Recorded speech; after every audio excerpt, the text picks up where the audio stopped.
For a man possessing such a wealth of individual accomplishments in the sport of bowling, Sam Lantto is the quintessential team player. I've had the good fortune of bowling with very good bowlers over the course of my career. Teammates that help me adapt and adopt to the conditions. Yeah, I have that talent, but if anybody thinks they can do it in a vacuum, you've got a thing coming. You're not going to do it in a vacuum. You can't do it on yourself. As a three-time Team USA member, frequent medalist in international competition, and one of the leaders on the USBC Open Championships lifetime average list, Lantto far prefers the accolades he's earned as a member of his Linz Lakers team out of Minnesota.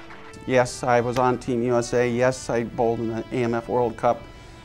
But I did those were me, and I did them. I feel great pride, but my most fun and the things I feel best on are the things we've done as a Laker team, because I get to talk to these people about them. All these great times, we had all these wins, and nobody can relate to me and my personal accomplishments. With a background in engineering, Lantto owes much of his success to an empirical approach to the game.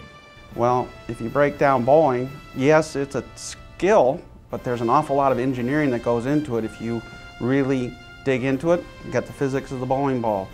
You have the oil that's being made up. You got the environmentals, what's the temperature, what's the humidity.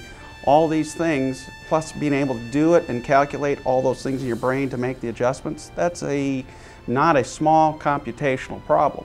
But despite his ability to boil the game down into rational adjustments, Lantto is known among his teammates for his intensity and for his unique style out on the lanes. He just about took out one of our other Laker teammates, who should know better not to bowl when Sam's up. When Sam suddenly was flailing, his arm was going this way, he's about to hit the guy in the head. In fact, in that rule, or in that league, we have a rule that's one lane courtesy. And then it says right in the rule, except when Sam's up, a minimum 3 for insurance purposes. He brings a positive energy because he does like to have a lot of fun, and he'll do his flailing around like some people have talked about. But he started out as an anchor bowler on our team, and then we had a lot of a lot of good players on our team, so a lot of them were anchor bowlers. We needed somebody to bowl first, and that really helped us because he'd be able to read the lanes. He would throw the ball, repeat shots, a lot all the time, so we know how the ball reacted. And he had a good knack of being able to tell us about how, okay, I threw the ball here, did this, try this one. And he helped me a lot too by just, okay, you should pick up this ball and throw it here and do whatever. So he really fit in that way, kept us loose a lot, jumping around on the lane, always had a smile on his face, and he always bowled well.